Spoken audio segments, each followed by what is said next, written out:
Hello everyone, I am Sunny, your physics teacher. Welcome back to my YouTube channel. Surface tension के आज के इस lecture में हमें एक बहुत इंटरेस्टिंग न्यूमेरिकल को सॉल्व करेंगे। तो देखो इस न्यूमेरिकल में क्या गिवन है।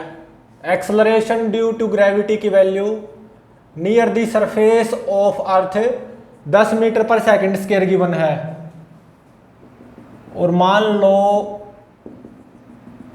ये एक लेक है, ठीक है।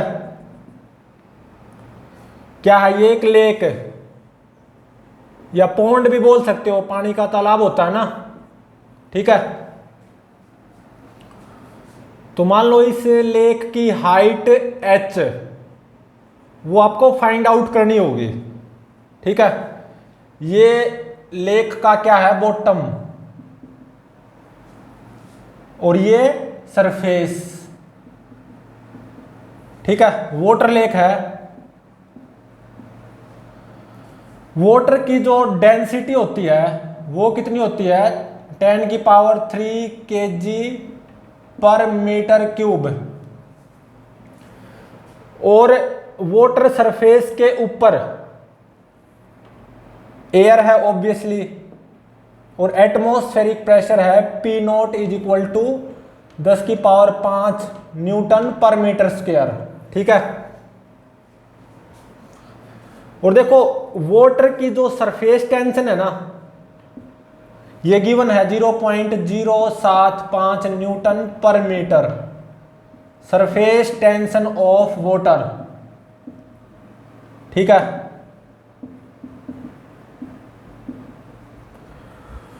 और देखो इस पौंड के या लेक के बॉटम पे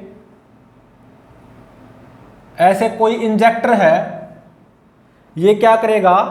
एयर को ऐसे फेंकेगा, ठीक है। इंजेक्टर,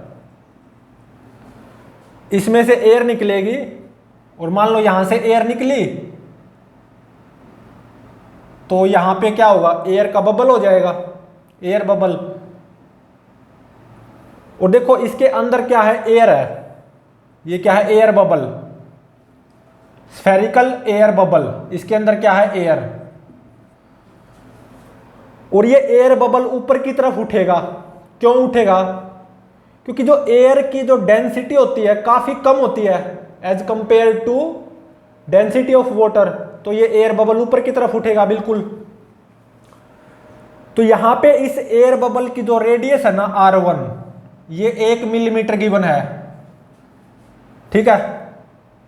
अब ये एयर बबल ऊपर की तरफ उठेगा तो आपने देखा होगा एयर बबल बड़ा होता जाता है, साइज में एयर बबल लगातार बड़ा होता जाएगा तो यहां पे पहुंचेगा, ठीक है। तो यहां पे एयर बबल की जो रेडियस है R2 वो 3 मिलीमीटर मिली, ठीक है। एयर बबल है जिसके अंदर एयर है। तो ये एयर बबल ऊपर की तरफ उठेगा, इस एयर बबल का साइज लगातार बढ़ता जाएगा। तो जब ये लेक की सरफेस पे पहुंचेगा ना, तो इस एयर बबल की जो रेडियस है वो मुझे 3 मिलीमीटर मिली, ऐसा गिवन है, ठीक है। और ये ऊपर की तरफ क्यों उठा है? क्योंकि एयर की डेंसिटी कम होती है, काफी कम होती है इनफैक्ट वाटर की डेंसिटी से। तो एयर बबल तो ऊपर की तरफ उठेगा, लेकिन इसका साइज लगातार बढ़ता जाएगा, ठीक है। स्फेरिकल एयर बबल का साइज लगातार बढ़ता जाएगा, रेडियस बढ़ती जाएगी। ऐसा आपने फिश एक्वेरियम में भी देखा होगा, ठीक है। एयर बबल यहां से निकलते रहते हैं और वो बड़े होते जाते हैं, ऊपर की तरफ जाते हैं एयर बबल्स, और एयर बबल्स का साइज लगातार बड़ा होता जाता है। तो देखो जब मेरा एयर बबल यहां पे पहुंचा तो मान लो इस एयर बबल के अंदर जो एयर है उसका प्रेशर है P2, और एयर बबल के जस्ट बाहर प्रेशर कितना होगा? एटमॉस्फेरिक प्रेशर P0, क्योंकि ये वाटर के सरफेस के बहुत नजदीक पहुंच गया है, ठीक है। और जब एयर बबल यहां से चला था ऊपर की तरफ उठता गया था, जब यहां से चला था तो मान लो इस एयर बबल के अंदर जो एयर थी ना, उस एयर का प्रेशर वो था P1, ठीक है। और जो इस एयर बबल के बाहर प्रेशर है मान लो P3। तो ये बात तो पक्की है, यहां पे एयर बबल के बाहर जो प्रेशर होगा P3, ये किसके बराबर होगा? P0 प्लस रो GH। बिल्कुल सही बात है। P3 कितना हो जाएगा? P0 प्लस रो GH। P0 कितना? 10 की power 5 plus rho density of water 10 की पावर 3, G 10, और ये हाइट H जो कि निकालनी होगी, ठीक है। तो देखो इस लेक की जो डेप्थ है एक तरह से वो निकालनी है, ठीक है। डेप्थ ऑफ लेक H ऐसा गिवन है कि यहां से मैंने एयर बबल को छोड़ा, वो ऊपर की तरफ उठेगा। यहां पे एयर बबल की जो रेडियस है 1 मिलीमीटर है, एयर बबल ऊपर की तरफ उठेगा, बिल्कुल उठेगा, क्योंकि एयर की डेंसिटी वाटर की डेंसिटी से कम होती है, तो डेफिनेटली एयर बबल ऊपर की तरफ उठेगा। लेकिन ये होता है, आपने देखा भी होगा, एयर बबल बड़ा होता जाता है। तो जब ये वाटर की सरफेस पे पहुंचेगा ना, तो ऐसा मिला मुझे कि एयर बबल की जो रेडियस है वो 3 मिलीमीटर है, ठीक है। और यहां पे जब ये एयर बबल ऊपर की तरफ उठेगा ना, तो साइज बढ़ेगा एयर बबल का। तो यहां पे ये जो एयर है ना, इनसाइड दिस बबल, ये जो एयर है ये आइसोथर्मली एक्सपेंड होती है, आइसोथर्मली एक्सपेंड होती है air inside this bubble. Isothermal expansion होता है, मतलब ये जो एयर बबल के अंदर जो एयर है ना, उसका टेम्परेचर कांस्टेंट रहेगा। मान लो एयर बबल के अंदर जो एयर है ये आइडियल गैस है, तो PV = nRT फॉलो होगा। तो टेम्परेचर क्या रहेगा एयर बबल के अंदर एयर का? कांस्टेंट। तो एक तरह से PV = कांस्टेंट, ठीक है।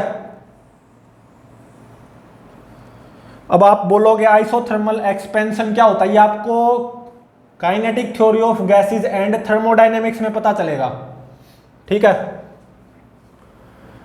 तो इस लेक की जो डेप्थ है H वो फाइंड आउट करनी है, और इसके लिए 4 ऑप्शंस अवेलेबल है। ए ऑप्शन में क्या गिवन? 160 मीटर, बी ऑप्शन में 260 मीटर, सी ऑप्शन में 360 मीटर, और डी ऑप्शन में 400 मीटर, ठीक है।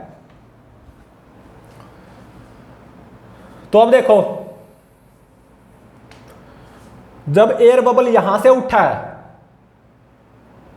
यहां पे एयर बबल का जो वॉल्यूम होगा वो मान लो V1 होगा। तो V1 क्या आएगा? 4/3 पाई R1 क्यूब। ये तो मिलीमीटर में है, 1 मिलीमीटर, तो इसको मीटर में कन्वर्ट करो तो 10 की पावर -3 मीटर, और उसका क्यूब, ठीक है। और जब ये एयर बबल यहां पे पहुंचेगा तो एयर बबल की जो रेडियस है वो कितनी मिली? 3 मिलीमीटर। तो यहां पे मान लो एयर बबल का जो वॉल्यूम है वो होगा V2। तो V2 क्या हो जाएगा? 4/3 पाई R2 क्यूब। 3 मिलीमीटर को मीटर में कन्वर्ट करो, 3 × 10 की पावर -3, और इसका क्यूब हो जाएगा, ठीक है। तो 3 × 9 = 27, भाग में 3 9, 27 भाग में 3 9, 9 चौका 36, तो 36 पाई इंटू में 10 की पावर -9, और ये कितना हो गया? 4/3 पाई इंटू में 10 की पावर -9, ठीक है। और अब देखो, जब मेरा एयर बबल यहां पे है, जब मेरा एयर बबल यहां पे है, यहां की बात कर रहा हूं मैं, जब ये एयर बबल यहां से उठना शुरू हुआ ऊपर की तरफ, और जैसे ऊपर उठता जाएगा ये एयर बबल का साइज बढ़ता जाएगा, ये बिल्कुल होता है, ठीक है। एयर बबल और बड़ा होता जाएगा। तो जब मेरा एयर बबल यहां पे है तो सूरत हालात कुछ ऐसी होंगी। एयर बबल के अंदर एयर है, ये ध्यान रहे, और इसके साइड में क्या है, वाटर, ठीक है। तो एयर बबल के आउटसाइड प्रेशर कितना, P3। एयर बबल के अंदर जो एयर है उस एयर का प्रेशर P1, ठीक है। तो इस एयर बबल को ऐसे मैं तोड़ सकता हूं आसानी से समझने के लिए, और कुछ नहीं, ठीक है। एयर बबल की रेडियस कितनी है यहां पे, R1, ठीक है। तो इस एयर बबल को मैंने दो हेमिस्फेरिकल पार्ट में तोड़ लिया, बस मेरे को समझ में आया इसलिए, ठीक है। वैसे ये आपस में जुड़े हुए हैं, ठीक है, ये पूरा एयर बबल है।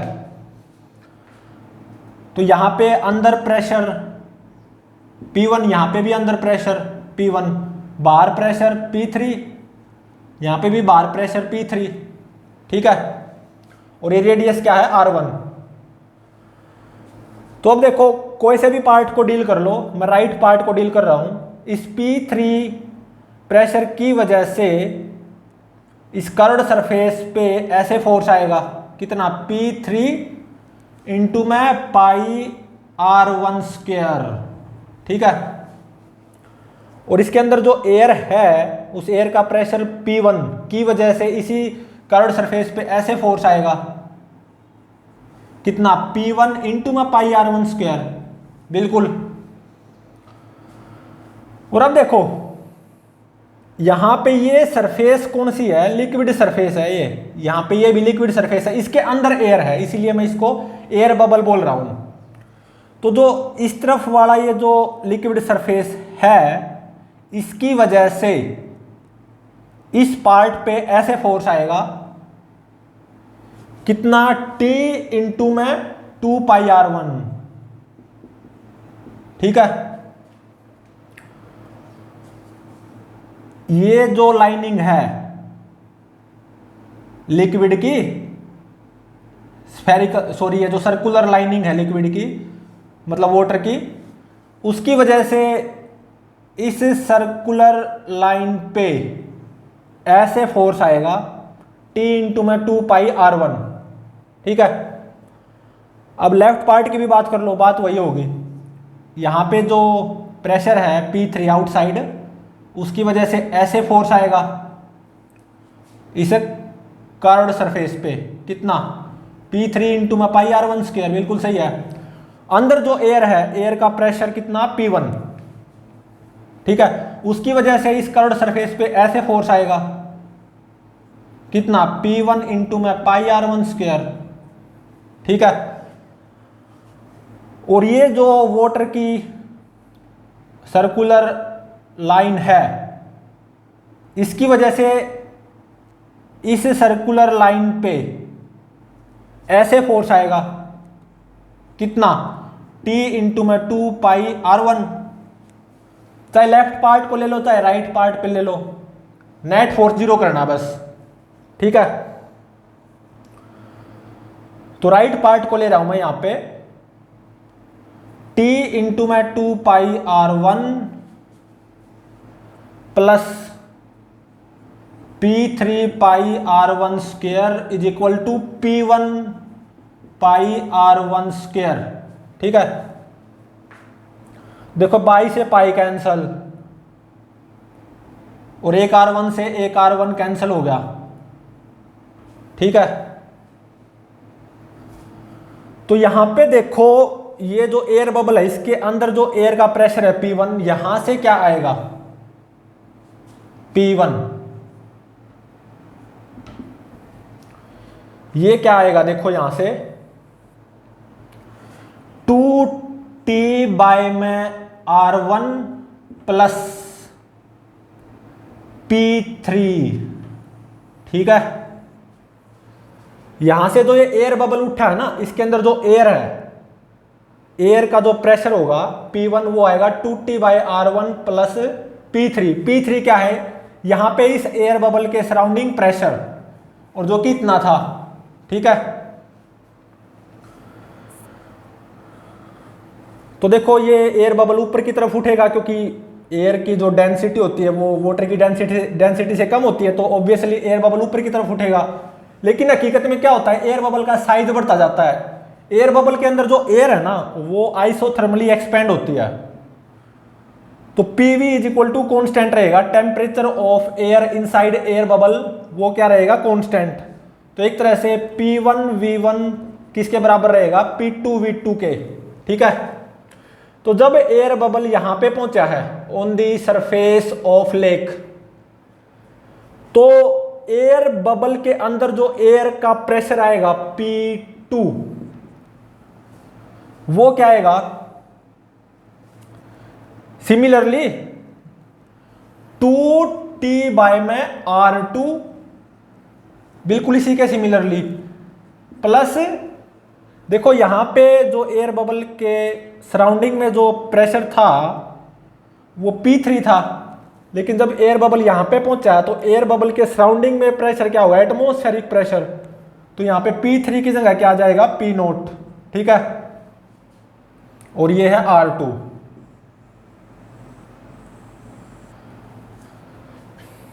तो देखो T given, P0 given, R2 ये भी गिवन 3 मिलीमीटर, ठीक है। और देखो P3 कितना आया था, इतना 10⁵ plus ρgh, P0 plus ρgh। मतलब जब मेरा एयर बबल यहां से जस्ट उठना शुरू हुआ था, तो एयर बबल के सराउंडिंग में जो प्रेशर था P3, P0 प्लस ρgh, ठीक है।